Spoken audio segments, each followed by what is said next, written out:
मेरे मन में उनके लिए इतना मोह क्यों जगाया? यही तो नियति का नियम है पद्मनी।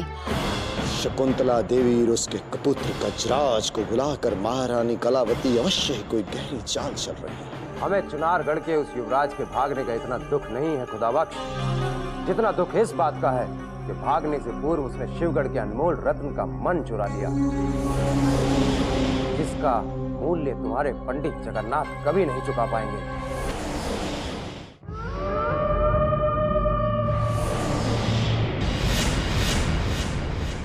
हमारा मार्ग रोकने का साहस कैसे किया तुमने चंगेज?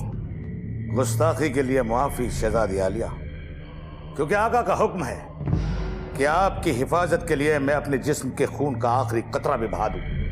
इसलिए गुलाम का यह पूछना फर्ज बनता है कि आप कहां तशरीफ ले जा रही हैं, और वो भी अकेली। आज के पश्चात हमसे ये दोबारा पूछने का साहस मत करना। जिसकी गुलामी करते हो उसी की रक्षा करो, क्योंकि स्वयं की रक्षा करने में हम कल भी समर्थ थे, आज भी हैं और सदा रहेंगे।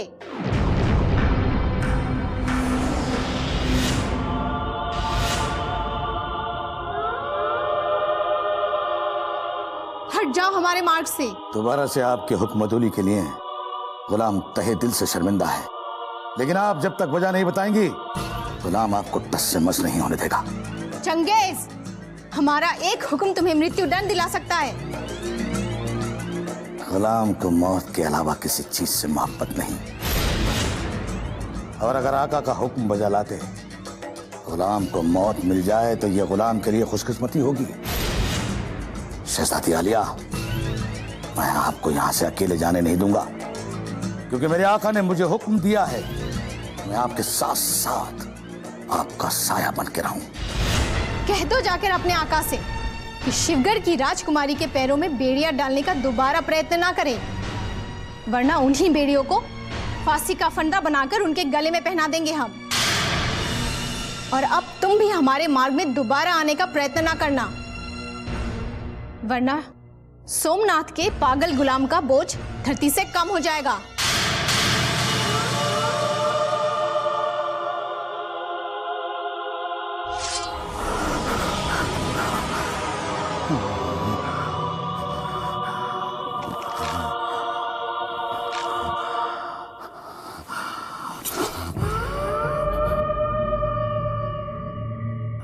शहजादी आलिया, अगर आप शिवगढ़ की शहजादी ना होती और मेरे आका की मोहब्बत ना होती तो आज चंगेज के खून की जगह आपका खून होता। शहजादी आलिया, आपका खून होता।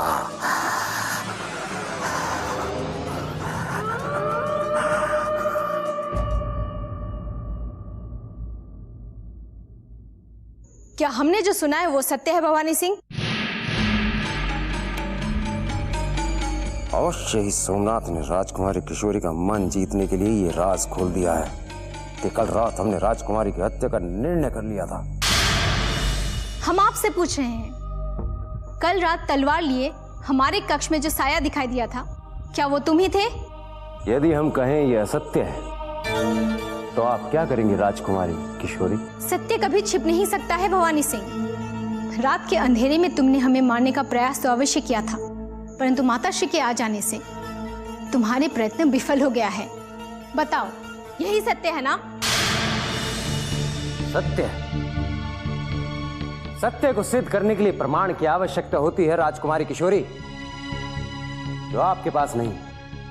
पिताश्री के आ जाने से तुम्हें प्रमाण भी अवश्य मिल जाएगा, क्योंकि तुमने शिवगढ़ की राजकुमारी की हत्या करने का षड्यंत्र रचा है, और पिताश्री के कोप से तुम्हें अब तुम्हारे देवता भी नहीं बचा सकते।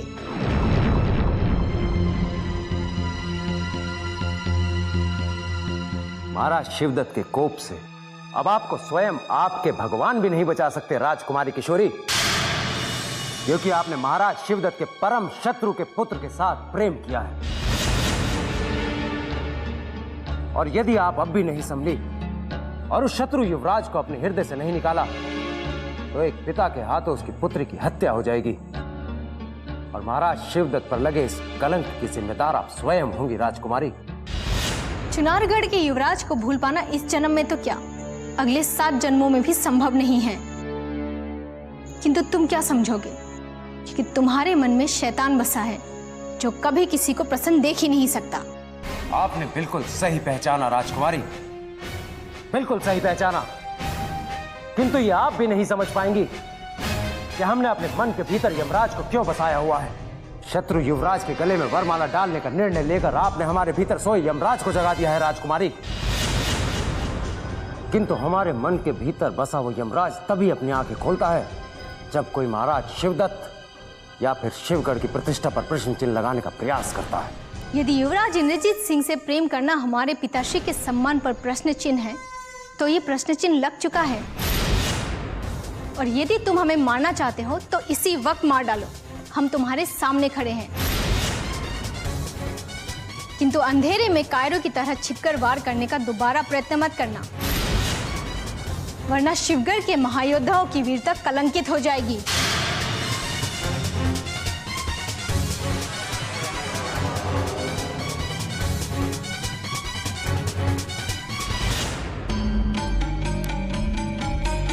हम तुम्हारा वध तुम्हारे पिताश्री के सामने ही करेंगे राजकुमारी किशोरी, क्योंकि हम महाराज शिवदत्त के पवित्र हाथों को तुम्हारे कलंकित रक्त से नहीं रंगने देंगे और तुम्हारे इन प्रेम पत्रों के आदान प्रदान का प्रारंभ होने से पूर्व हम अंत कर देंगे। ये हमारा वचन है।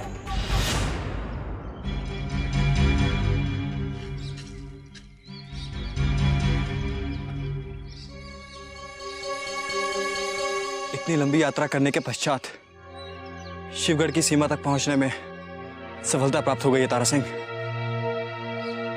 यदि मार्ग में कोई बाधा ना आई तो शीघ्र ही शिवगढ़ के महल में प्रवेश करके युवराज का संदेश राजकुमारी किशोरी तक पहुंचा दूंगा और तुरंत ही उनका उत्तर लेकर वहां से वापस लौट आऊंगा।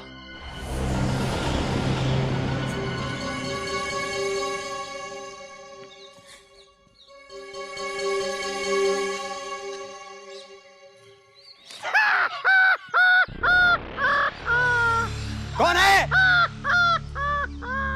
मैं पूछता हूं कौन है? साहस है तो सामने आओ। कौन है?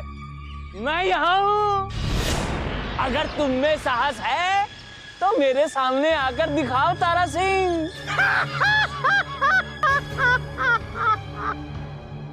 आओ आओ, डरो मत। मेरे हाथ में तो खंजर भी नहीं है, फिर भी मैं नहीं डरा। आओ आओ आओ ना। मैंने पहले भी तुम्हें कहीं देखा है। हाँ, जब मैं और भैरव सिंह बुत बने हुए थे तब तुमने उस पीली घास वाली जड़ी का पता बताया था।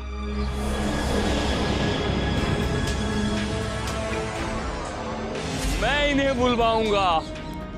मैं जाता हूं अभी वो बूटी लाने के लिए। वो बूटी सूंघते ही इनके होठ बोलने लगेंगे।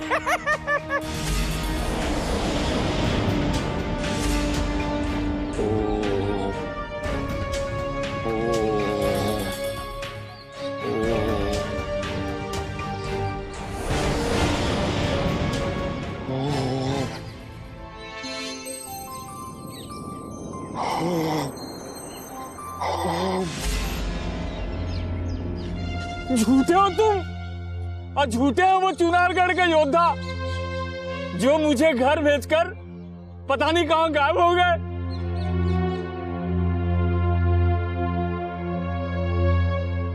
लगता है वो मुझे पागल समझते थे, जिन्होंने मेरी बेटी का भूखे होने का बहाना करके मुझसे पीछा छुड़ा लिया। तुम्हें और तुम्हारे साथी को लेके चंपत हो गए। वो हमारे महायोद्धाओं की व्यवस्था थी बाबा।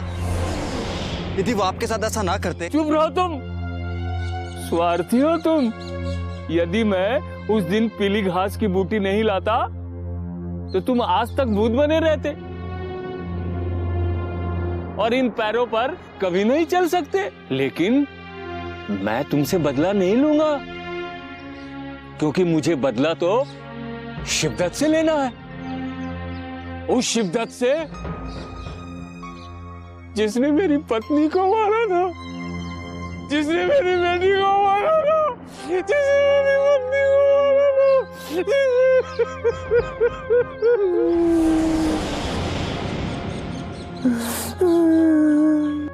बाबा, बाबा, मैं आप ही का बदला लेने तो शिवगढ़ जा रहा हूँ। हाँ, आप बस अपने आंसू पोंछ डालिए और मुझे शिवगढ़ जाने का कोई मार्ग बता दीजिए। मैं भी शिवगढ़ जाऊंगा। मैं शिवदत्त का शीश काट करके अपने पास ले जाऊंगा और धड़ तुम ले जाना। मुझे भी शिवगढ़ ले जाओगे ना? अवश्य अवश्य, मैं अवश्य ही आपको शिवगढ़ लेकर जाऊंगा बाबा, किंतु अभी नहीं बाबा, अभी नहीं। फिर कब ले जाओगे मुझे? मैं शिवदत्त के वध की प्रतीक्षा में कितना बूढ़ा हो गया हूं। अब मुझे और प्रतीक्षा मत कराओ, नहीं तो मैं अपनी बेटी के पास वहां चला जाऊंगा जहां से कोई वापस नहीं लौट के आता। बाबा, थोड़ा धैर्य से काम लीजिए। हाँ, थोड़ा सा धैर्य से काम लीजिए, क्योंकि अब आपकी प्रतीक्षा समाप्त होने वाली है। हाँ, मुझे बस शिवगढ़ जाकर केवल इस बात का पता करना है कि वो शिवदत्त अपने कौन से महल में छिपा हुआ है। इस बात का पता चलते ही मैं स्वयं आपको लेने आऊंगा। हाँ, मैं स्वयं आऊंगा आपको लेने की। बस आप मुझे शिवगढ़ जाने का कोई सरल मार्ग बता दीजिए। पश्चिम की ओर यहां से जो रास्ता जाता है उस पे सीधा चलते जाओ, लेकिन कहीं विश्राम मत करना। यहां से 3 कोस दूर एक नदी मिलेगी, वहां से अपने दाहिने हाथ की तरफ मुड़ जाना, स्वयं तुम अपनी मंजिल पे पहुंच जाओगे। लेकिन वापस आने पर मेरे पास जरूर आना। हाँ बाबा, बिल्कुल। मैं कार्य समाप्त होते ही तुरंत वापस लौट कर आऊंगा और यहीं इसी जगह आकर आपसे भेंट करूंगा। हाँ, चलता हूँ। हाँ, अब मुझे आज्ञा दीजिए। अब बस नदी के किनारे जाकर ही विश्राम करूंगा। हाँ, अपना ध्यान रखिएगा। खुश रहो।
भाग्य प्रबल है हमारा, जो शिवगढ़ में प्रवेश करते ही वो अहमद और नाजिम दिखाई दे गए। अब इनमें से किसी एक को मूर्ख बनाकर शिवगढ़ के महल तक पहुंचना होगा तारासिंह।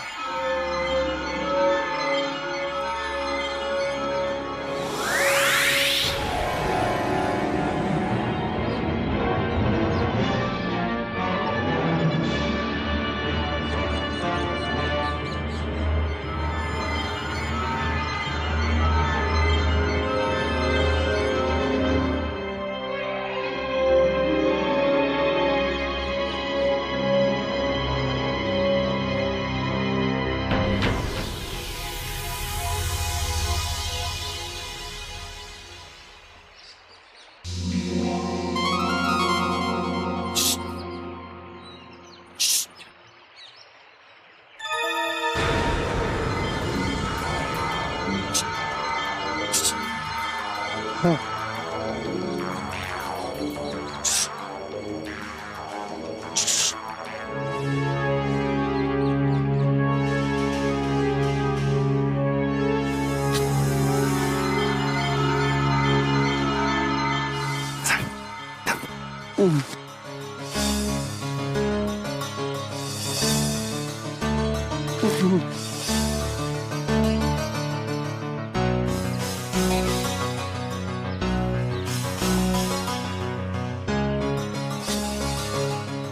क्या माजरा है? एक अहमद मछली पकड़ रहा है तो दूसरा चुपके से मुझे उधर अपने पास बुला रहा है।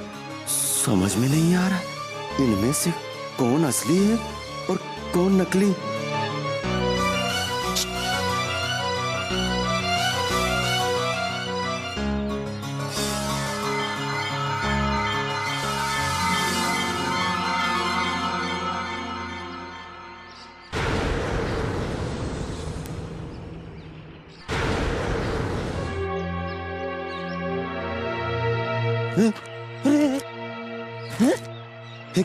कौन हो तुम? ये कैसा सवाल पूछ रहे हो नाजिम? तुम अपने बचपन के दोस्त को भूल गए? मैं अहमद हूं। अच्छा, तुम अहमद हो तो वो कौन है? यही जानने के लिए तुम्हें मैंने बुलाया है। जिसके साथ तुम इतनी देर से मछलियां पकड़ रहे हो वो कौन है? वो क्या सोच रहे हो नाजिम? क्या तुम्हारी आंखें भी धोखा खा गई? वो दुश्मन का कोई जासूस है जो तुम्हें फंसाने के लिए आया है। लेकिन तुम्हारी किस्मत बुलंद है कि तुम्हारे फंसने से पहले ही मैं आ गया। ये कह रहे हो तुम? अच्छा हुआ मैं उस बेरुपये के जाल में नहीं फंसा। आया था मछली फंसाने, कम वक्त मुझे ही फंसाने लगा था। अब देर मत करो और जल्दी से इसे महल में लेके चलते हैं। फिर देखना महारानी हमें देखकर बहुत बड़ा इनाम देगी। ठीक कह रहे हो। हुजूर की गैर हाजिरी में अगर हमने ये बड़ा काम कर दिया तो हुजूर से भी बड़ा नाम हो जाएगा हमारा। हाँ, ये बिल्कुल सही। लेकिन ये उलझन है, अगर तुम सामने पड़ गए और वो आ गया तो मुझे पता कैसे चलेगा कि कौन असली और कौन नकली? हाँ नाजिम, मुझे देखकर वो खुद को असली अहमद साबित करने की कोशिश करेगा, इसलिए मेरा जाना ठीक नहीं होगा। कहीं ऐसा न हो जाए कि नकली के चक्कर में असली कारागार पहुंचा दिया जाए। एक तरकीब है मेरे पास। मैं तुम्हें ले चल के महल में छोड़ देता हूँ और वापस आ जाता हूँ। फिर इस बेरूपियों को बहला फुसला के कारागार पहुंचा देता हूँ। कैसी रही? हो गई ना बात? वाह नाजिम, वैसे तो तुम बहुत समझदार हो। फिर अब जल्दी से मुझे महल में छोड़ाओ और इसे आकर गिरफ्तार करवा देना। फिर देखना तुम्हारी बहादुरी और अक्लमंदी के गीत सारे शिवगढ़ में गाए जाएंगे। अब जल्दी चलो, अगर इसने हमें देख लिया तो लेने के देने पड़ जाएंगे। नहीं, चलो चलो चलो चलो। जाओ।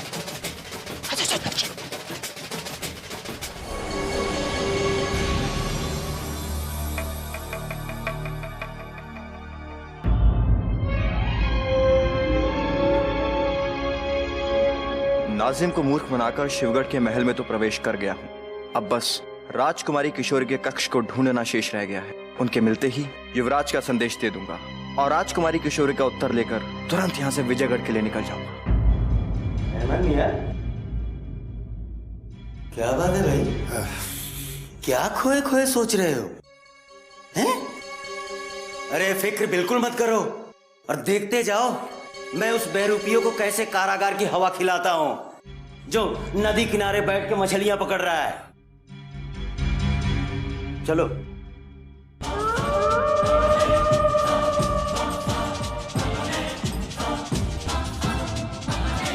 क्या बात है अहमद नाजिम, आजकल आप लोग अकेले ही?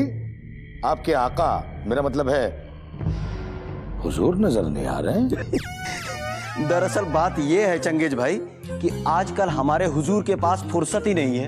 उनका एक पांव संभलपुर और दूसरा पांव किसी और नगर में है। महाराज शिवदत्त आजकल उन्हीं से तो अपना सारा खुफिया काम करा रहे हैं। अच्छा, लेकिन एक बात समझ में नहीं आया नाजिम मियां, ये अपने अहमद मियां को क्या हो गया है? कुछ उखड़े उखड़े से हैं, कुछ अलील है क्या तबीयत?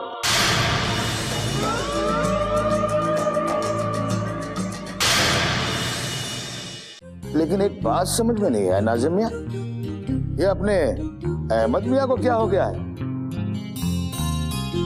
कुछ उखड़े उखड़े से हैं, कुछ अलील है क्या तबीयत? अल्लाह हौल वला कुव्वत, हमारी सेहत को क्या होगा चंगेज भाई? हम तो ये सोच सोच कर उखड़े जा रहे हैं कि यहाँ जिधर देखो उधर साजिशें चल रही है। समझ में ये नहीं आता है कि असली कौन है, नकली कौन है। हमें तो कभी कभी खुद पे भी शक होने लगता है, हम असली हैं या नकली हैं। अबे आप असली हैं या नकली कुछ समझ में नहीं आ रहा है। यार मैं समझाता हूँ ना चंगेज भाई कि ये जो हैं वो नहीं है और जो ये नहीं है वो ये है। अरे अपने जहन पर इतना जोर क्यों डाल रहे हो चंगेज भाई? मैं समझाता हूं ना। दरअसल दुश्मन का कोई जासूस इनकी शक्ल अख्तियार करके नदी किनारे बैठ के मछलियां पकड़ रहा है। क्या कहा तुमने? अहमद की शक्ल का दूसरा आदमी नदी किनारे मछली पकड़ रहा है? चंगेज भाई दरअसल हमारे अहमद के नूरानी चेहरे को ना किसी दुश्मन की नजर लग गई है, जिसे देखो वही इनकी शक्ल अख्तियार कर ले रहा है। बिल्कुल ठीक कहा आपने नाजिम मियां। पिछली बार महल में जिस जासूस का कत्ल हुआ था उसने भी अहमद मियां की शक्ल इख्तियार कर रखी थी। चलिए चलकर देखते हैं कौन है वो जिसे आप दोनों ने मछली पकड़ते हुए देखा है। आइए चंगेज भाई हम दोनों ही चलते हैं। क्यों? अहमद मियां को यहीं छोड़ देते हैं, क्योंकि दोनों अहमद एक साथ हो जाएंगे तो हमें पहचानना मुश्किल हो जाएगा कि कौन असली है और कौन नकली है। हाँ हाँ चंगेज भाई, आप फौरन नाजिम को लेकर चले जाइए। कहीं दुश्मन का जासूस भाग गया तो लेने के देने पड़ जाएंगे। तुम फिक्र मत करो अहमद मियां, चंगेज के रहते नकली तो क्या असली भी नहीं भाग पाएगा। चलो। भाग्य साथ दे रहा है। अब शीघ्र अतिशीघ्र अपना कार्य पूर्ण करके यहां से निकल जाना चाहिए तारा सिंह। राजकुमारी किशोरी का कक्ष कहां होगा किसी से पूछ भी नहीं सकता, वरना मुझ पर तुरंत संदेह हो जाएगा और मुझे कारागार में बंदी बना दिया जाएगा। ए, ठहरो। कहां भागे चले जा रहे हो कामचोर? वो मारे गए तारा सिंह। लगता है डरावनी सुनरी अहमद की पत्नी है। पता नहीं अभी तेरा क्या हाल करेगी। सुबह से कहां घूम रहे थे तुम? मैं देख रही हूँ जब से भीम बलवान के पिताश्री बाहर गए हैं तुम्हारे पर कुछ अधिक ही निकल गए हैं। और तो और तुम तो ये भी भूल गए कि मैंने तुम्हें घर में बुलाया था सब्जी लाने के लिए। आपने मुझे सब्जी लाने के लिए बुलाया था? और नहीं तो क्या, हीरे मोती लाने के लिए बुलाया था। आने दो इनको, उनके आते ही सबसे पहले तो तुम्हारी नौकरी की छुट्टी करवाती हूँ। बहुत मटर गश्ती कर ली तुमने। वैसे तुम सुबह से थे कहाँ पे? तुम्हें पता है तुम्हारी वजह से सारा काम पड़ा हुआ है, घर में झाड़ू तक नहीं लगा और कपड़े तो अभी तक मैले पड़े हैं। हे भगवान, ये कोई स्त्री है या स्त्री के वेश में चुड़ैल की आत्मा? और ये भीम व बलवान कौन सी बला है जिनका नाम ले लेकर ये मुझे इतना डरा रही है? अब मूर्खों की तरह खड़े खड़े मेरा मुंह क्या देख रहे हो? ये सुंदर चेहरा क्या पहली बार देख रहे हो जो अपनी मनहूस नजरें गड़ाए हुए हो? अब चलो घर पर चलो, बर्तन करो, कपड़े करो, फिर जाकर सब्जी लेकर आना। अब जल्दी से घर चलो। झाड़ू बर्तन करने के पश्चात सब्जी मंडी के लिए 9-2-11 हो जाना। चलो।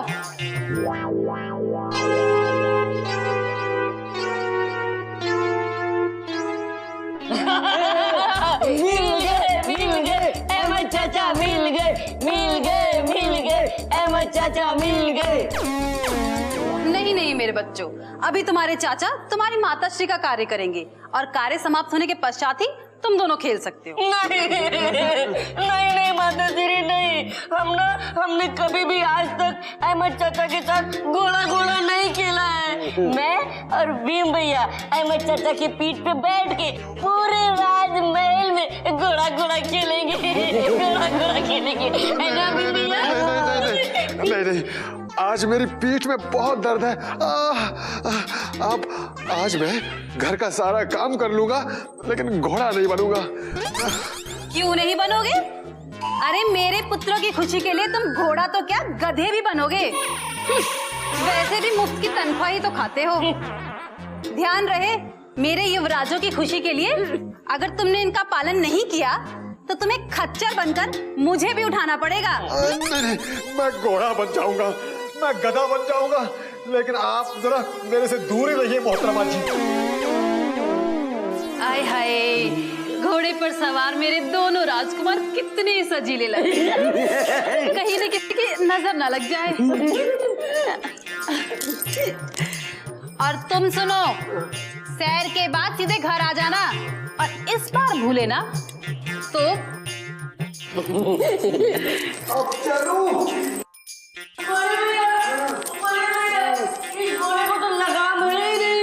लगाम की क्या हो सकता है बलवान? लगाम समझ के अहमद चाचा के दो कान पकड़ना।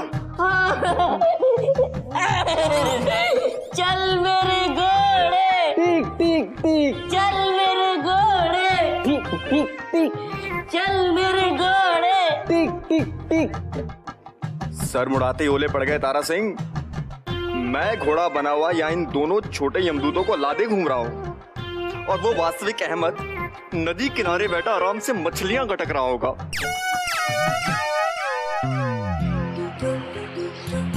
नाजिम, नाजिम, नाजिम। पता नहीं नाजिम कहाँ चला गया अचानक। लगता है मछली पकड़ते पकड़ते किसी बड़ी मछली का शिकार हो गया है। अब शिवगढ़ जाकर इसकी खबर देनी होगी।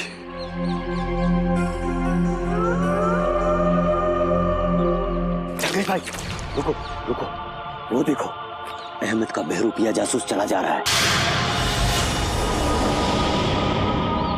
पता नहीं कहाँ चला गया नाजिम। वाह नाजिम वाह, आज तो तुमने कमाल ही कर दिया।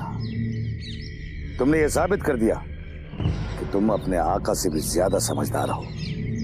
चलो अब उसे चुपके से दबोचते हैं। अगर उसने हम दोनों को एक साथ देख लिया तो भागने की कोशिश करेगा। चलो चलो चलो चलो।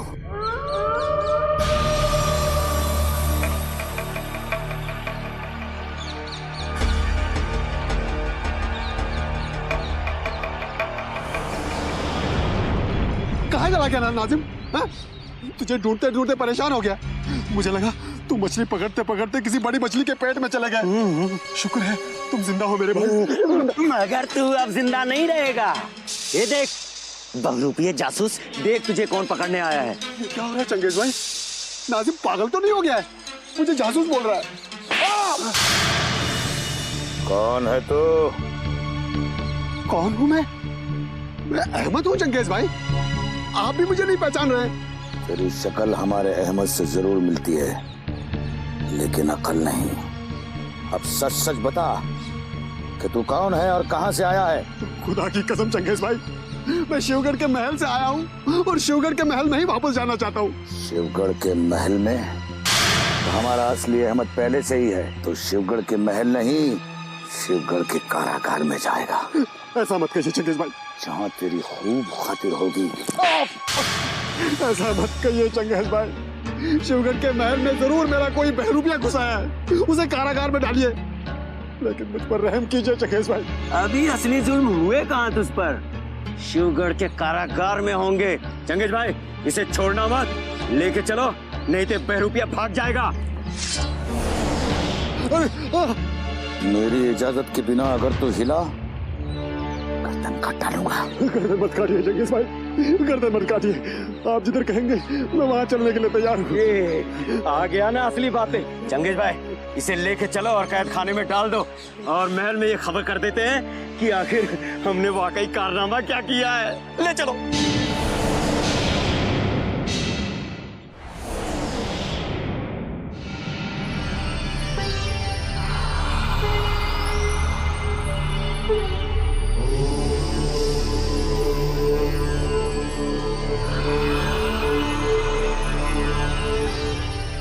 आदाब स्वामी जी। आदाब। खुदा बख्श, इस समय तुम? क्या पंडित जगन्नाथ जी का आगमन हो चुका है महल में? जी नहीं स्वामी जी, अभी तक तो नहीं, लेकिन विंध्याचल से किसी भी वक्त वो इस महल में आ सकते हैं। खुदा बख्श, पंडित जगन्नाथ जी का इस समय महल में होना अति आवश्यक है,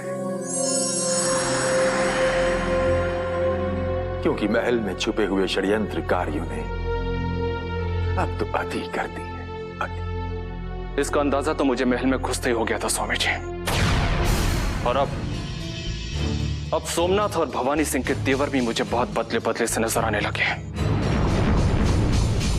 न जाने क्यों सारे के सारे लोग, सारे के सारे महायोद्धा पंडित जी को नीचा दिखाने की फिराक में लगे हैं। महल का कोई भी महायोद्धा ये नहीं चाहता है कि पंडित जी इस महल में रहें। सबके सब पंडित जी को महल के बाहर देखना चाहते हैं, शिवगढ़ के बाहर देखना चाहते हैं। तुमने ठीक पहचाना खुदा बख्श, किंतु महल में छुपे हुए ये षड्यंत्रकारी नहीं जानते कि पंडित जगन्नाथ जी कितने बड़े कूटनीतिज्ञ हैं। यदि वो चाहें तो एक ही पल में महल में छुपे हुए इन षड्यंत्रकारियों को महल के बाहर का रास्ता दिखा सकते हैं, किंतु क्या करें, महाराज शिवदत्त का शिवगढ़ में ना होना उनके हाथों को बांध देता है। लेकिन महाराज शिवदत्त आखिर कब तक संबलपुर में रहेंगे, इस बात का अंदाजा किसी को भी नहीं लग सका है। स्वामी जी, मैं आपसे पूछना चाहता हूं, क्या कारण है जो महाराज शिवदत्त इतने लंबे समय से संबलपुर में बैठे हैं? क्या कारण है? खुदा बख्श, इसमें महाराज की कोई रणनीति है जिसे उनके सिवा और ईश्वर के सिवा कोई नहीं जानता। किंतु मैं इतना अवश्य कह सकता हूं कि वो कहीं भी रहें, उनकी दृष्टि से कोई बात भी छिपी नहीं रह सकती।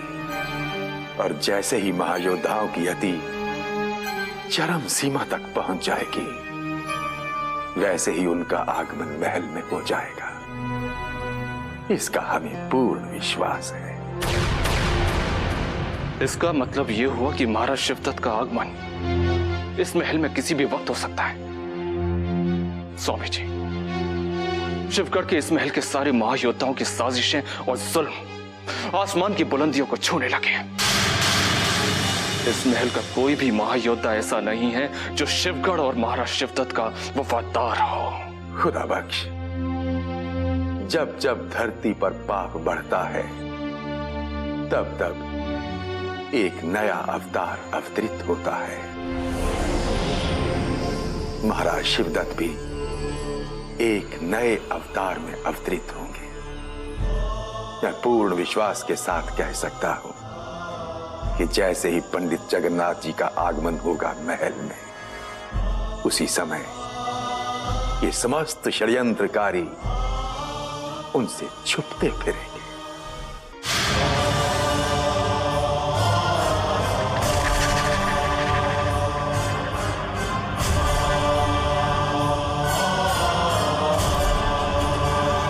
प्रणाम।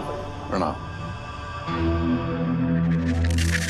पंडित जी, आपको अपने सामने देखकर हमें इतनी प्रसन्नता हो रही है कि मानो स्वयं भगवान आसमान से उतरकर हमारे सामने आ गया। हमें अचानक महल में देखकर तुम्हें कितना कष्ट हो रहा है, ये हम अच्छी तरह जानते हैं। और अब तुम्हारी जिंदगी में कष्ट के अलावा और कुछ नहीं है भवानी सिंह, क्योंकि अनीति का जो मार्ग तुमने चुना है उस पर दुख के अलावा और कुछ नहीं है। महल में प्रवेश करते ही आप किस सोच में पड़ गए पंडित जी? मैं सोच रहा था कि तुम्हें वाकई हमें देखकर प्रसन्नता हुई है या सिर्फ प्रसन्नता का दिखावा कर रहे हो भवानी से, क्योंकि तुम्हारी शक्ल देखकर तो यही लगता है कि हमें अचानक महल में देखकर तुम्हें कोई प्रसन्नता नहीं हुई बल्कि बहुत दुख हुआ है। ये आप कैसी बातें कर रहे हैं पंडित जी? अभी तो हम तो आपकी कब से प्रतीक्षा कर रहे थे। हमारा यकीन कीजिए, आपकी अनुपस्थिति में शिवगढ़ के सम्मान को बचाना असंभव हो गया था, और यदि आप आने में और अधिक विलंब करते तो शिवगढ़ के साथ साथ महाराज शिवदत्त की मर्यादा पर भी कलंक लग जाता। हम अच्छी तरह समझ रहे हैं तुम्हारा इशारा किस तरफ है, किंतु तुम ये कभी नहीं समझोगे कि प्रेम क्या होता है, प्रेम की परिभाषा क्या होती है, क्योंकि तुमने जिंदगी में कभी प्रेम किया ही नहीं। इसका मतलब ये हुआ कि पंडित जगन्नाथ किशोरी और चुनारगढ़ के युवराज के प्रेम संबंध जान गए और उसे बढ़ावा भी दे रहे हैं, जो हम कभी सहन नहीं करेंगे। ज्यादा सोचकर तुम मेरा ही नहीं अपना समय भी बर्बाद कर रहे हो। बस इतना समझ लो कि सच्चा प्रेम कभी मरता नहीं है, और भगवान जब दो दिनों को मिलाता है तो दुनिया की कोई ताकत उन्हें अलग नहीं कर सकती। बेहतर यही है कि अन्याय के जिस रास्ते पर तुम जा रहे हो उससे तुरंत वापस लौट जाओ, वरना ऐसा ना हो कि हमारे आशीर्वाद के पश्चात महाराज शिवदत्त के आशीर्वाद का हाथ भी तुम्हारे सर से न उठ जाए।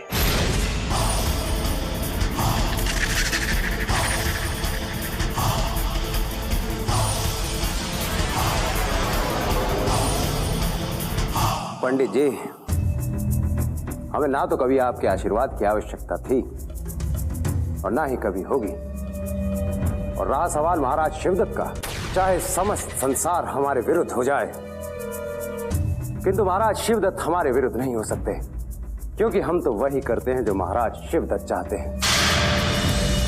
अब हो सके तो आप स्वयं को बचा लीजिए, क्योंकि राजकुमार और राजकुमारी के प्रेम को मूक समर्थन देकर आपने भवानी सिंह के हृदय में विष भर दिया है।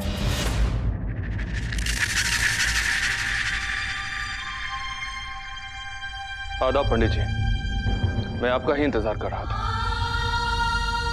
हमारी गैर मौजूदगी में यहां जो जो कुछ हुआ है उसका थोड़ा बहुत अंदाजा है हमें, लेकिन तुम बताओ, हम तुम्हारे मुंह से सुनना चाहते हैं। पंडित जी, आपकी अनुपस्थिति में इस महल में बहुत उलटफेर हो चुके हैं। भवानी सिंह और सोमनाथ दोनों अपनी अपनी मनमानी पर उतर आए।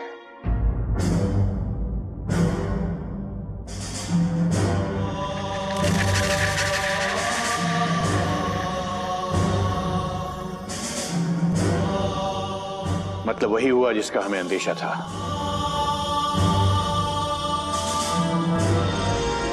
ये दोनों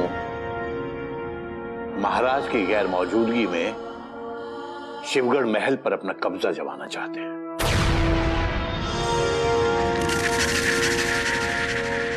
और कोई विशेष सूचना?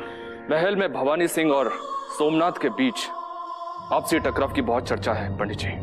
पता चला है कि दोनों की तलवारें कई बार एक दूसरे का सर काटने के लिए अपने म्यानों से निकल चुकी हैं। फिक्र मत करो, ये दोनों आपस में लड़कर मर बेशक जाएंगे, किंतु शिवगढ़ की एक ईंट पर भी कब्जा नहीं कर सकते हैं। महारानी कलावती और राजकुमारी किशोरी के बारे में कोई खास बात? मैंने सुना है कि उन दोनों के बीच की दूरियां बहुत बढ़ गई हैं। उन्होंने एक दूसरे से बात करना भी बहुत कम कर दिया है, और इसलिए महारानी ने नाराज होकर संभलपुर जाने का निर्णय भी कर लिया है।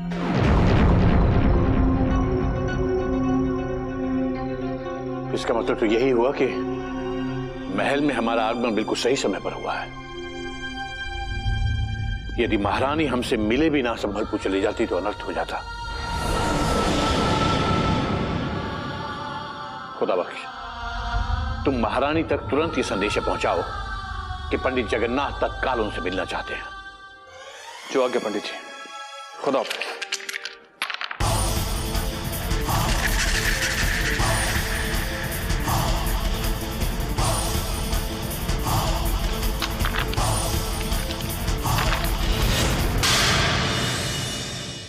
आप पंडित जगन्नाथ महल में लौट आए हैं खुदा बख्श? जी महारानी जी, वो अपना एक जरूरी काम छोड़कर किसी खास मुद्दे पर आपसे चर्चा करने के लिए आए।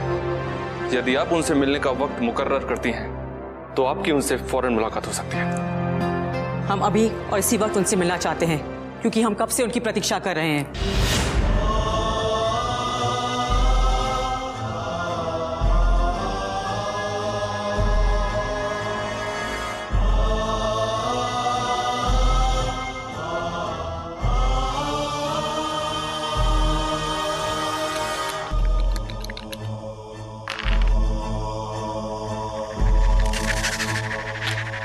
प्रणाम पंडित जी।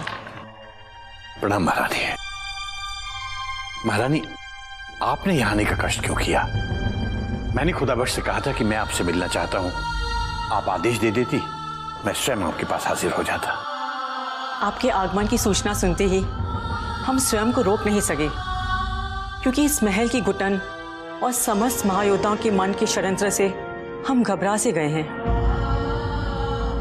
मैं आपकी व्यथा को कुछ कुछ समझता हूँ महारानी,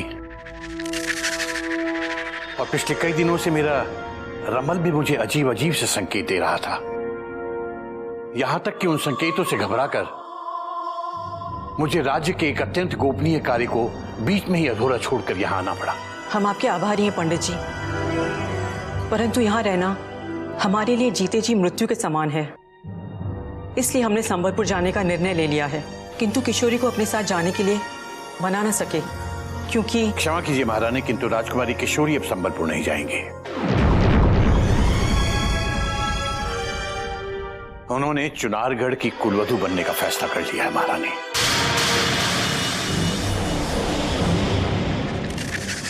आश्चर्य है, ये बात आप कह रहे हैं पंडित जी?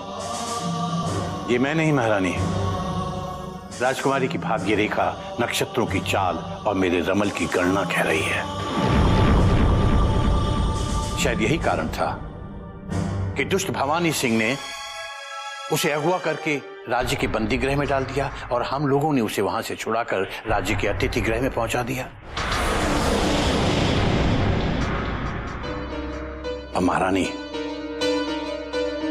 ये भी विचित्र संयोग की बात है कि संबलपुर से लौटते वक्त आप राजकुमारी किशोरी को अपने साथ ले आई और यहां आकर उसकी मुलाकात युवराज इंद्रजीत से हो गई और उन दोनों में प्रेम का अंकुर फूटने लगा।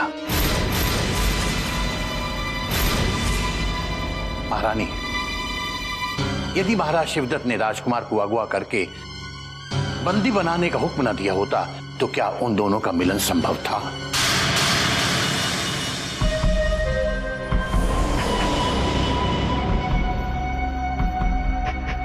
किंतु अनहोनी को कौन टाल सकता है महारानी? यदि प्रेम की ये आग संबलपुर तक पहुंच गई तो महाराज अपने ही हाथों किशोरी और उनकी खुशियों का गला घोंट देंगे। ये बात तो आप भी जानते हैं पंडित जी। तो क्या एक पिता के भाग्य में कन्यादान की जगह पिंडदान लिखा है? महारानी, यदि ऐसा होना है तो उसे दुनिया की कोई भी शक्ति रोक नहीं सकती। राजकुमारी किशोरी के कदम अब प्रेम के पथ पर इतने आगे बढ़ चुके हैं कि उनका लौटना असंभव है। इसलिए उनके पथ पर अब कांटे बिछाने से कोई फायदा नहीं है, बल्कि मैं तो कहूंगा कि आपको राजकुमारी के इस प्रेम पथ पर अपनी ममता के फूल बिछाने चाहिए, ताकि वो अपने आप को नितांत अकेला ना महसूस करें। महारानी, प्रेम का पहला कदम बढ़ाते ही यहाँ सबके सब उनके दुश्मन हो चुके हैं। हम अपनी बेटी की खुशियों में कभी दीवार नहीं बनना चाहते हैं, किंतु महाराज के भय ने हमें असमंजस में डाल दिया है। इसलिए उनके मन की टोह लेने हम संबलपुर जा रहे हैं और अबोध किशोरी का ध्यान रखने के लिए हमने अपने दूर के रिश्ते की बड़ी बहन शकुंतला देवी और उसके पुत्र गजराज को बुलाया है। उनके आते ही हम चले जाएंगे। अब इस महल का और राजकुमारी का भार आपके कंधों पर। महारानी, हम अपनी अंतिम सांस तक आपके इस भरोसे को बनाए रखने का प्रयत्न करेंगे और साथ ही ईश्वर से प्रार्थना करेंगे कि वे राजकुमारी किशोरी का प्रेम सफल बनाएं। हम चाहकर भी आप तक अपना संदेश नहीं पहुंचा सके युवराज, किंतु आपकी क्या व्यवस्था है जो अभी तक आपने हमें एक भी संदेश नहीं भेजा? अपने देश जाने के पश्चात कहीं आप हमें भूल तो नहीं गए? यदि आप भूल भी गए तो भी हम कभी आपको भूल ना सकेंगे, क्योंकि हमने आपसे प्यार किया है, अपना सब कुछ मान लिया है।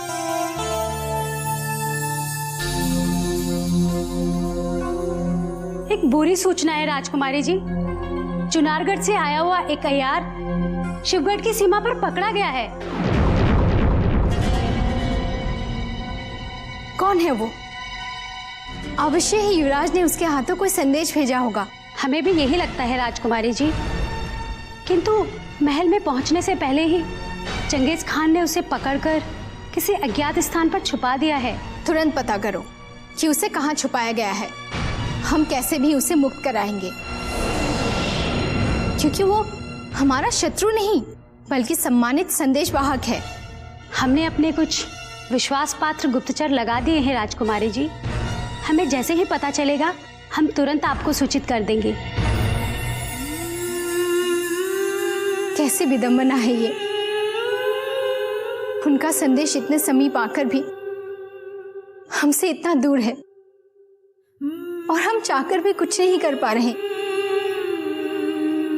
वो कहते हैं ना, अगर मन में सच्ची चाह होती है तो ईश्वर भी उसका साथ देते हैं राजकुमारी।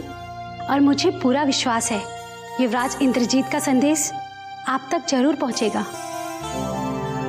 उनके भेजे संदेश और संदेशवाहक का ईश्वर रक्षा करे,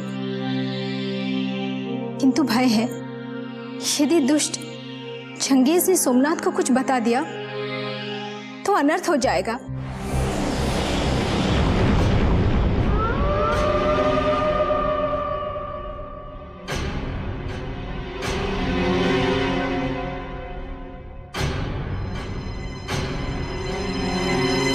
आका, ये रहा चुनारगढ़ का गलीज जासूस जो शिवगढ़ की सरहद पर जासूसी करने को सता।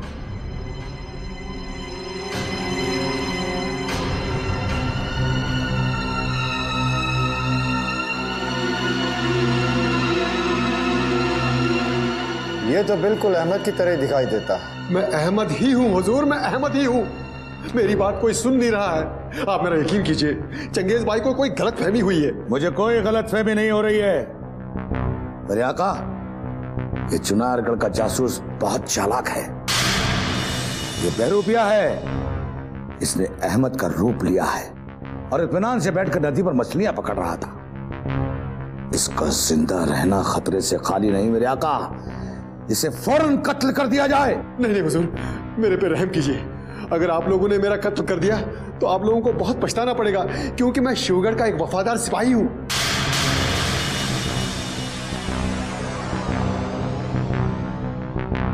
चंगेज, कहीं ये सत्य तो नहीं कह रहा, क्योंकि इसमें और अहमद में कोई अंतर दिखाई तो नहीं दे रहा। कैसे दिखेगा हुजूर? मैं अहमद ही हूं, मैं अहमद ही हूं। मैं दुश्मन का कोई जासूस नहीं हूं। हाँ हुजूर, अगर आपको यकीन नहीं आता हो, आप मेरे हुजूर जनाब क्रूर सिंह जी को बुला के लाइए। वो देखते ही मुझे पहचान जाएंगे। मगर इस समय क्रूर सिंह महल में नहीं है, क्या ये तुम नहीं जानते? तो फिर हो गया ना साबित मेरे आका कि यही दुश्मन का जासूस है। अगर ये हमारा अहमद होता तो उसे ये इल्म होता कि क्रूर सिंह कई दिनों से महल में नहीं है।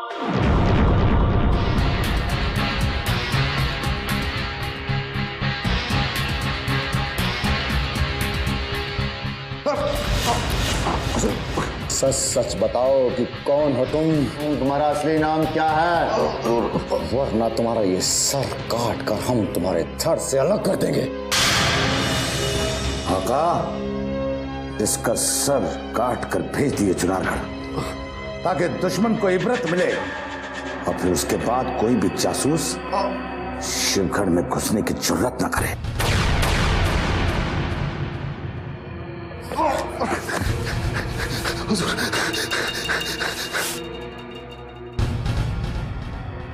चंगेज, हम पहले उस अहमद से मिलना चाहते हैं, उसके बाद हम ये निर्णय लेंगे कि इस अहमद का सर काट कर हम चुनारगढ़ भेजें या उस अहमद का। कहाँ है वो? हमारा अहमद इस वक्त अपने आका क्रूर सिंह के घर पे बैठा आराम फरमा रहा है।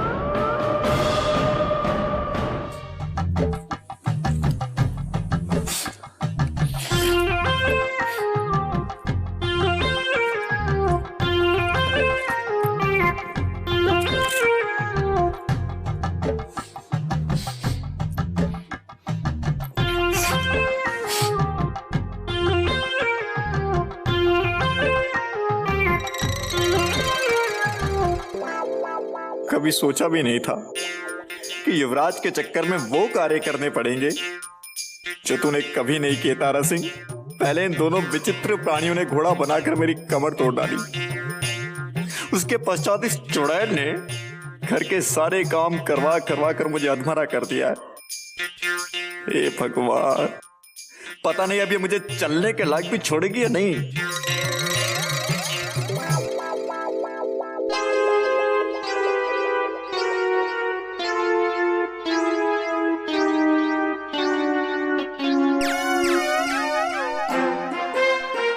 ये जो तेरी आंखें हैं ना, बैंगन की तरह भून कर खा जाऊंगी।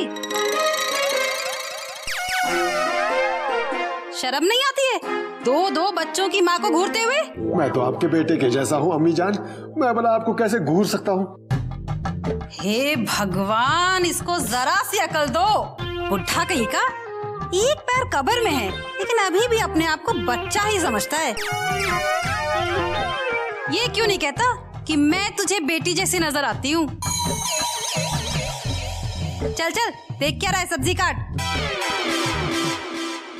और सुनो अहमद चाचा, कई महीनों से हम दोनों भाई ने नहाया नहीं है। जल्दी से सब्जी काटने के बाद पीछे झील में ले जाके हम दोनों भाई को घीस घीस के नहला देना।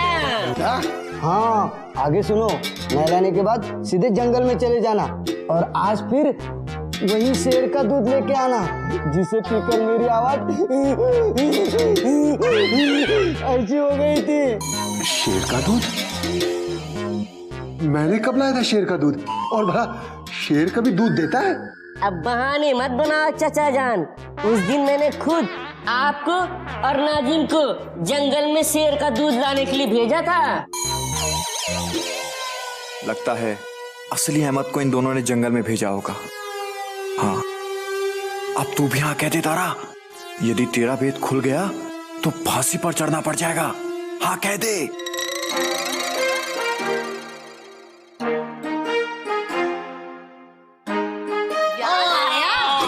कुछ याद आया? याद आया। अच्छा ये बता, तो शेर का ही दूध लाया था ना? गधे का तो नहीं ना? शेर का ही दूध लाया था, शेर का ही दूध लाया था अम्मी जान, मेरा मतलब भाभी जान। अब कान छोड़ दीजिए नहीं तो आपके हाथ में आ जाएंगे। मगर तू शेर का दूध लाया था तो मेरे बच्चों की आवाज गधे जैसी क्यों?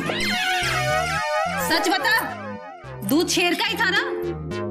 ये तो मुझे नहीं पता है कि वो शेर का दूध था या गधे का दूध था। ये आप कमबख्त नाजिम से पूछिए, क्योंकि जंगल के अंदर नाजिम गया, मैं तो बाहर पहरा दे रहा था। आने दो तुम्हारे पिताश्री को। इस अहमद को और उस कमजोर नाजिम को डंडे ना पड़वाए तो मेरा नाम भी मोहिनी नहीं। हाँ, लेकिन माताश्री, हमारे पिताश्री गए कहाँ और आएंगे कब? जैसे कि भला वो मुझे बता कर जाते हैं। और एक बात तो है, वो आएंगे अवश्य, और जैसे ही वो आएंगे घर में, पहला डंडा तो उन्हीं को पड़ेगा।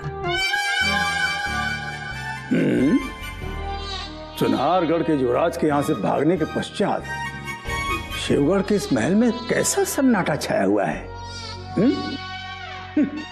4 दिन के लिए हम यहाँ से बाहर क्या चले गए, सब कुछ बदल सा गया है।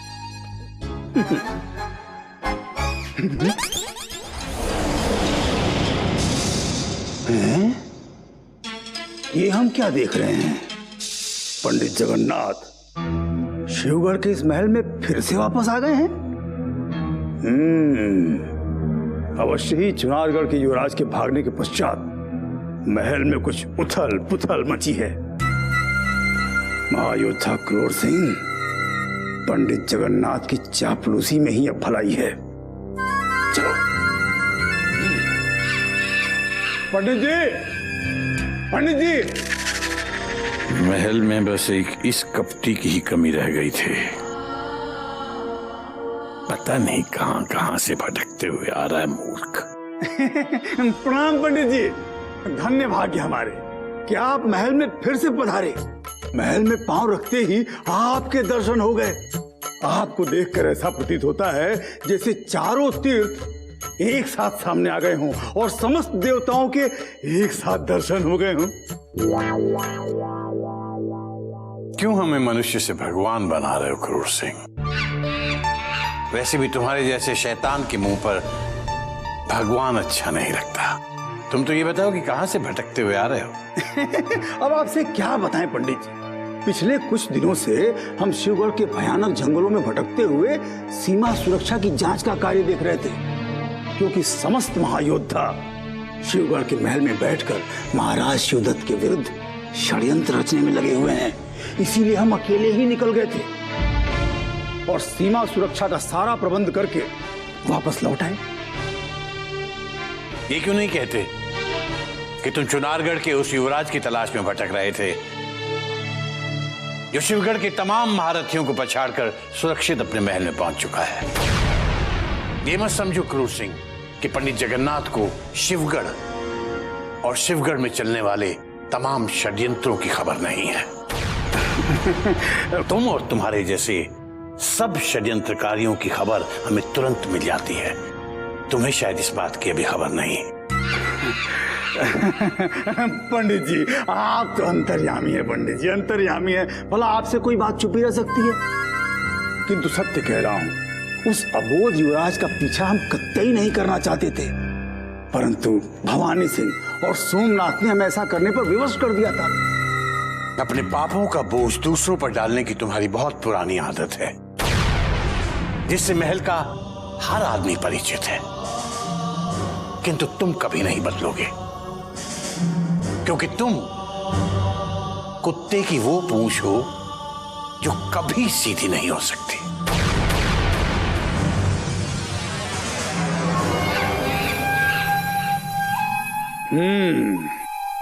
पंडित जगन्नाथ, जितना जी चाहे हमारा अपमान कर लो, क्योंकि अभी समय हमारा साथ नहीं दे रहा है। परंतु जिस दिन समय ने हमारा साथ दिया, हम पहला वार तुम्हीं पे करेंगे, तुम्हीं पे। प्रणाम पंडित जी। जीत रहो बेटा। आपको अचानक यहाँ देख के हमें इतनी खुशी हो रही है कि हमारे पास शब्द नहीं। आपके बिना ये महल कितना सूना हो गया था,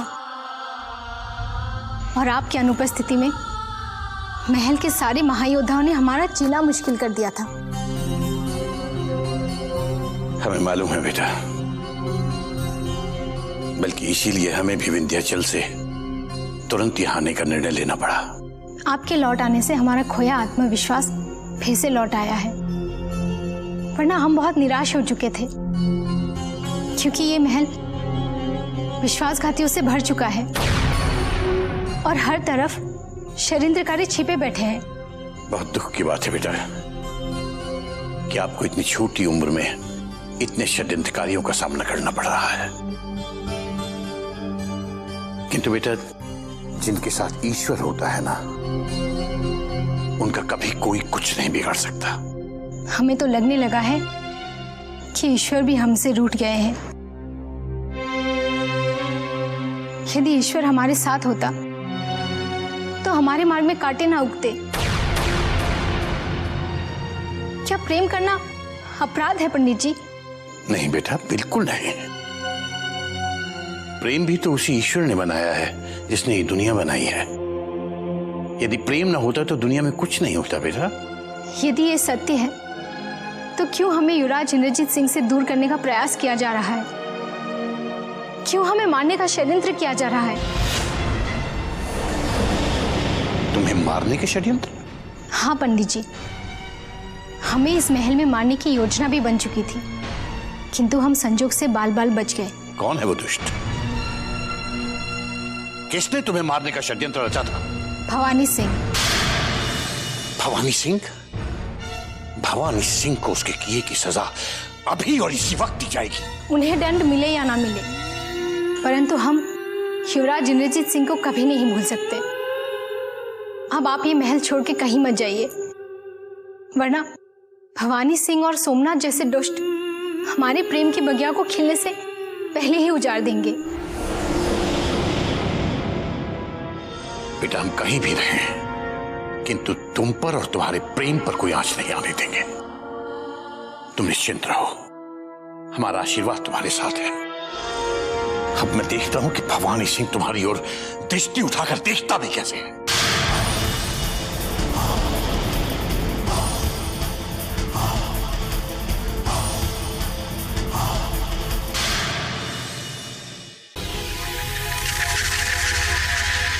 भवानी सिंह,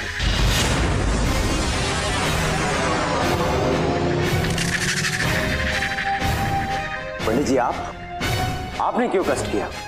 हमें संदेशा भिजवा दिया होता, हम स्वयं आपके कक्ष में आ जाते। क्या यह सच है कि तुमने राजकुमारी किशोरी की हत्या का घृणित षड्यंत्र रचा था? मैं पूछ रहा हूं, क्या तुमने राजकुमारी किशोरी की हत्या का घृणित षड्यंत्र रचा था? सत्य है पंडित जी, किंतु दुर्भाग्यवश हम ऐसा कर न सके।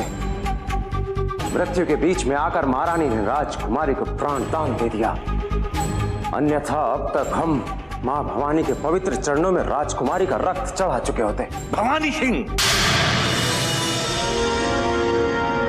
राजकुमारी की घृणित हत्या का षड्यंत्र रच के तुमने ये भी नहीं सोचा कि राजकुमारी तुम्हारे महाराज शिवदत्त की बेटी है और दुनिया में उन्हें सबसे अधिक प्रिय है। यदि राजकुमारी के रक्त की एक बूंद भी बह गई होती तो महाराज शिवदत्त ने अब तक तुम्हारा सर धड़ से अलग कर दिया होता। यदि महाराज शिवदत्त के हाथों हमें मृत्यु प्राप्त हो जाए तो हम स्वयं को सबसे सौभाग्यशाली योद्धा समझते पंडित जी, क्योंकि महाराज शिवदत्त के अलावा तो कोई हमें मार भी नहीं सकता। हमें पूर्ण विश्वास है, यदि हम राजकुमारी किशोरी का वध कर देते तो महाराज प्रसन्नता से हमें अपने गले लगा लेते, क्योंकि कर तो हम वही रहे हैं जो महाराज शिवदत्त चाहते हैं। यदि तुम्हें महाराज की इच्छा का इतना ही ख्याल है, महाराज की इच्छा का इतना ही आदर करते हो तुम, तो तुम और तुम्हारे दूसरे साथी महायोद्धाओं ने आज तक महाराज की उस इच्छा को पूर्ण क्यों नहीं किया जो उनकी सबसे प्रिय इच्छा है? और तुम ये भी जानते हो कि तुम उसे कभी पूरा नहीं कर पाओगे। यदि ये स्वामी भक्ति और ये वीरता तुमने पिछले महायुद्ध में दिखाई होती भवानी सिंह, तो महाराज को आज इतनी बुरी तरह से उस पराजय का दंश नहीं झेलना पड़ता। स्वयं महाराज वीरेंद्र सिंह ने स्वीकार किया है कि यदि उस युद्ध की कमान महाराज शिवदत्त ने संभाली होती तो इतिहास कुछ और ही होता। युद्ध में बुरी तरह शिकस्त खाने के साथ साथ उन्हें नौगढ़ और विजयगढ़ से भी मुंह की खानी पड़ती।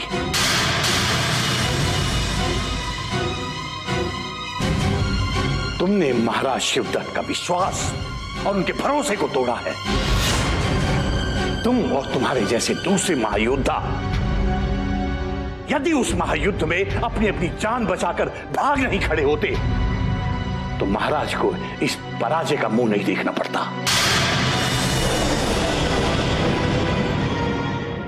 महायोद्धा वो होता है भवानी सिंह जो युद्ध में अपना शीश कटा देता है, ना कि वो जो कि नपुंसकों और कायरों की तरह युद्ध से भाग खड़ा होता है।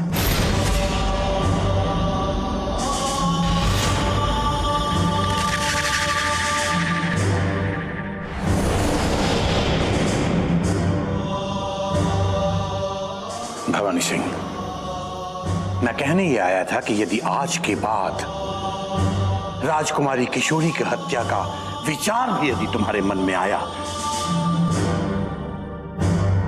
तो तुम इस जहां से उठ जाओगे। और ये मैं नहीं, मेरा रमल और तुम्हारे ग्रहों की दशा कह रही है।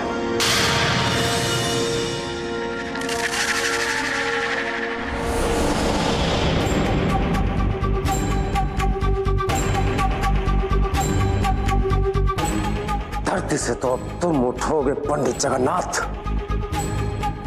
क्योंकि तुमसे पूर्व इस धरती पर यमराज को हमने बुलाया है और शिवगढ़ के योद्धाओं की स्वामी भक्ति पर प्रश्न चिन्ह लगाकर तुमने स्वयं यमराज का स्वागत किया है। ये भवानी सिंह कह रहा है, जो स्वयं यमराज है।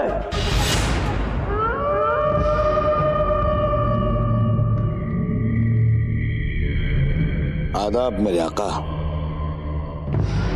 पंडित जगन्नाथ के महल में आते ही चारों तरफ सन्नाटा सा छा गया है। ना कोई साजिश, ना कोई खून खराबा। ऐसा लगता है जैसे महल की रौनक ही गायब हो गई।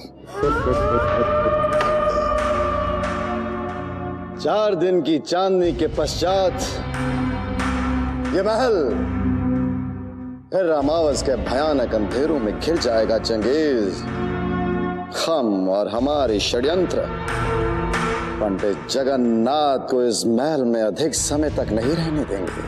अगर ऐसा है मेरे आका, तो पंडित जगन्नाथ को महल में रहने की जरूरत ही क्या है? अगर आप कहें तो आज ही उन्हें जिंदगी से रुखसत कर दूं। ना रहेगा बांस और ना बचेगी बांसुरी। पंडित जगन्नाथ का वध इतना आसान नहीं है जितना तुम समझ रहे हो चंगेज। यदि हमने पंडित जगन्नाथ का वध इस महल में किया तो आरोप हम पर ही लग सकता है। हम कोई ऐसा षड्यंत्र रचाएंगे कि उसका वध हम करेंगे और उसका आरोप भवानी सिंह पर लगेगा। मेरे आका, अब तो भवानी सिंह भी पंडित जगन्नाथ के खौफ से अपने बिल में घुस गया है। इस महल का कोई भी जाबाज उनके सामने जाने की जरूरत नहीं करता। आखिर कब तक मेरे आका, कब तक पंडित जगन्नाथ के खौफ के साए में जीना होगा? पंडित जगन्नाथ का आतंक भवानी सिंह को डरा सकता है, परंतु महायोद्धा सोमनाथ को नहीं। हम अभी और इसी समय उसका सामना करेंगे और हम ये भूल जाएंगे कि वो महाराज शिवदत्त के सबसे समीप और भरोसेमंद हैं। नहीं मेरे आका, गुलाम के रहते हुए आपको उसके पास जाने की कोई जरूरत नहीं। अगर वो 4 दिन का मेहमान है तो उससे दूर ही रहना अच्छा। कहीं ऐसा ना हो मेरे आका कि वो सारे का सारा गुबार आप पर निकाल दे और गुलाम का खंजर उसके सीने में उतर जाए। नहीं चंगेज, नहीं। हम पंडित जगन्नाथ के खौफ से डर कर अपने कक्ष में नहीं बैठ सकते, वरना भवानी सिंह की तरह हम भी कायर कहलाएंगे और महायोद्धा सोमनाथ को ये कदाचित पसंद नहीं। सांप का सर कुचलने के लिए उसके बिल में हाथ डालना ये कौन सी समझदारी है? मेरे आका, कहीं गर्मा गर्मी में आपके हाथ से खून खराबा ना हो जाए, और अगर ऐसा हुआ तो आप शहजादी आलिया के साथ साथ शहंशाह की नजरों में भी गिर जाएंगे। हमें इसकी परवाह नहीं, परंतु हम इस महल के सभी महायोद्धाओं को दिखा देंगे वो कायर हैं, हम नहीं।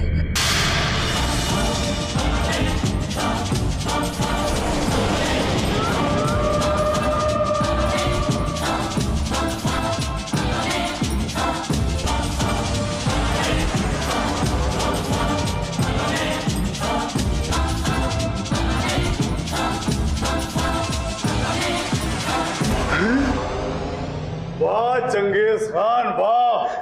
क्या बात, क्या बात है, क्या बात है। अहमद के बहरूपिया अय्यार को बंदी बनाकर तुमने सिद्ध कर दिया कि तुम कितने बुद्धिमान हो। हमने जैसे ही महल में प्रवेश किया, हमें तुम्हारी वीरता के बारे में पता चला और हम तुम्हें बधाई देने के लिए आ ही रहे थे कि तुम हमें यहाँ महायोद्धा सोमनाथ के साथ मिल गए। नकली अहमद को तो हमने कैद खाने में कैद कर रखा है जनाब क्रूर सिंह साहब, लेकिन असली अहमद आपके साथ नजर नहीं आ रहा है। क्या बात?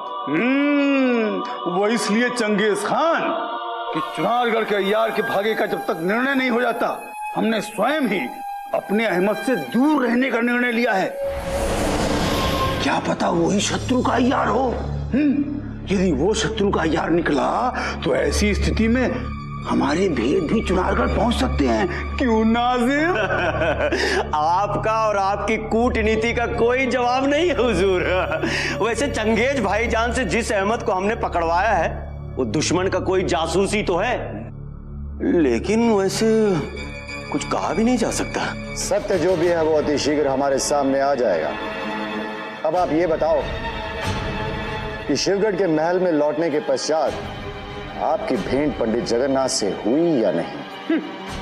पंडित जगन्नाथ, अब क्या बताएं महायोद्धा सोमनाथ। ऐसा प्रतीत होता है कि बुढ़ापे ने पंडित जगन्नाथ से उनकी मति भी छीन ली है, इसीलिए उनके समक्ष जो भी पड़ता है उन्हें शिवगढ़ का शत्रु दिखाई देता है। यही कारण है कि हमारे जैसे स्वामी भक्त महायोद्धा क्रूर सिंह को भी वो संदेह की दृष्टि से देखते हैं। इसीलिए उनसे भेंट तो हुई, किंतु हमने अपने मुंह लगाना उन्हें उचित नहीं समझा। क्यों नाजिम? आप बिल्कुल ठीक फरमा रहे हैं हुजूर। वैसे हमें तो ये भी पता चला है कि पंडित जी का आपके बाद अगर कोई सबसे बड़ा दुश्मन है तो भवानी सिंह जी और सोमनाथ जी हैं।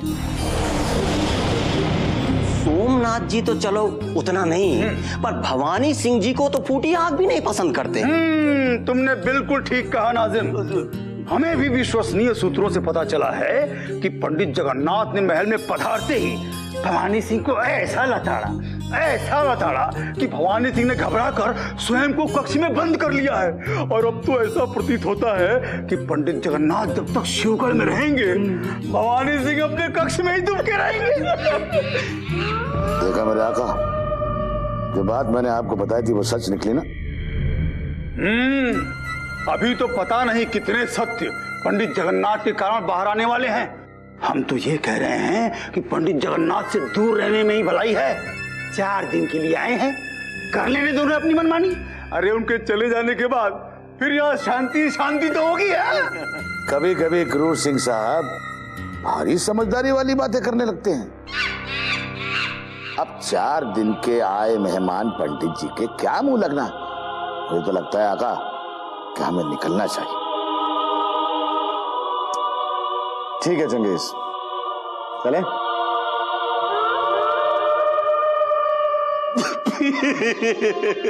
हुजूर, एक बात गौर की आपने? क्या? जिस सोमनाथ को आज तक आप नहीं डरा सके, पंडित जी की दहशत ने उसे एक ही पल में हरा दिया, उल्टे पांव भाग गया।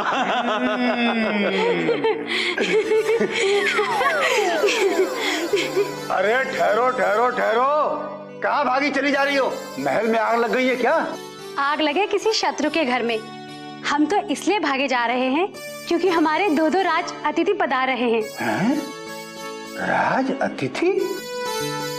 कौन से राज अतिथि? अब हमारा समय नष्ट मत कीजिए। शकुंतला देवी और उनके पुत्र गजराज जी महल में पधार चुके हैं।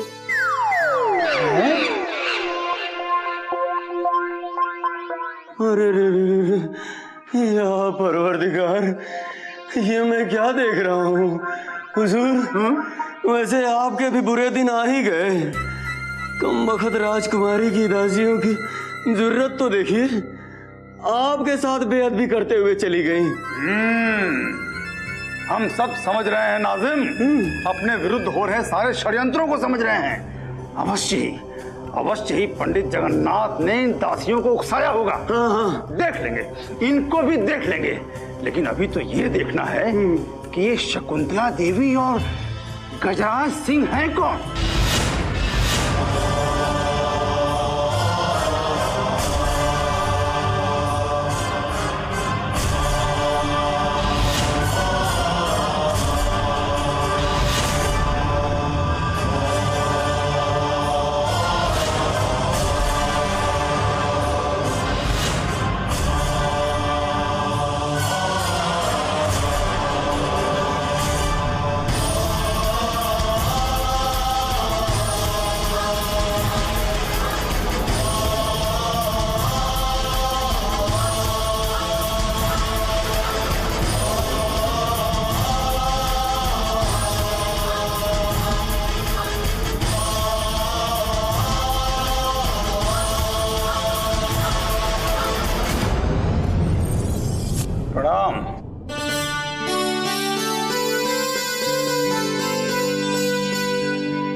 प्रणाम दीदी। आइए, शिवगढ़ के इस महल में आपका स्वागत है।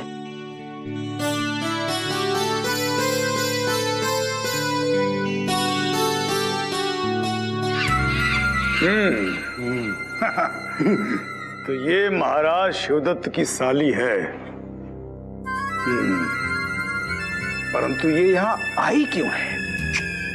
पता नहीं हुजूर, मगर दाल में कुछ न कुछ काला है जरूर।